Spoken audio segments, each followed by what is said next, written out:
some news coming out on the A.J. Brown front. Some talk around the Rams and Peter Schrager putting some stuff out there about the Rams and the Rams kicking the tire on a possible trade, and put some interesting analogies out there in terms of the Rams still looking, or excuse me, the Eagles still looking at Brown as a Saks Fifth Avenue sort of guy, whereas the Rams, the rest of the league, um, as I kind of found out after, rest of the league is looking at this more as a TJ Maxx Marshall sort of deal, because you can't put the genie back in the box in terms of all the drama around Brown. Yes and no. Now, I didn't read what Pete Schrager wrote. I do know this. You know, the Eagles are not going to close the door on trading A.J. Brown. If the right offer is put in front of them, I think they're going to jump all over it. That right offer may not come until draft day. I mean, A.J. Brown himself was not traded from the Titans to the Eagles on draft day. And Harry Roseman will hold out and try and get as much as he can. And he's probably going to get more on draft day than he would right now as we close out the month of March.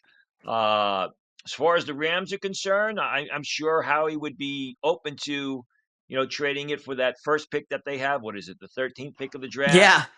Maybe something else. I don't know if the Rams are going to do that.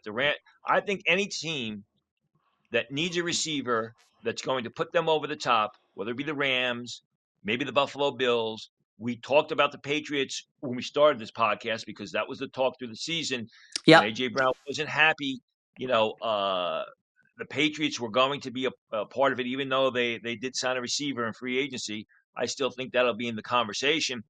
But the door's not shut on A.J. Brown being closed. And, right now, everybody's going to try and lowball the Eagles. Yes. We'll see what happens as we get closer to draft day, and even on draft day. I also don't think it's a big deal what's going on in Philadelphia, because we talked about in the past. I mean, you asked me a couple of weeks ago, overrated players. I thought that their quarterback, Jalen Hurts, is overrated. It's also a lot of other people think that he's overrated. He's not one of the top handful of signal callers in the league. So obviously, and we saw what happened last year when Saquon Barkley went down. I don't think it's that big a deal that A.J. Brown has done what he's done, because he's shown to be a worker. He's shown to be a productive receiver. He's shown the ability to show up on game day. This isn't a question of the skills shrinking on top of all that other stuff. This is, like you said, the tape is still legit. And it's not an A.J. Brown. It's not been a consistent problem or a persistent problem with A.J. Brown. This is something that's cropped up in the past year where he was upset he was not getting the targets. And for all the people who want to say this is a problem, or A.J. Brown haters, Eagles didn't do well last year when he did not have the year that he wanted and was expected.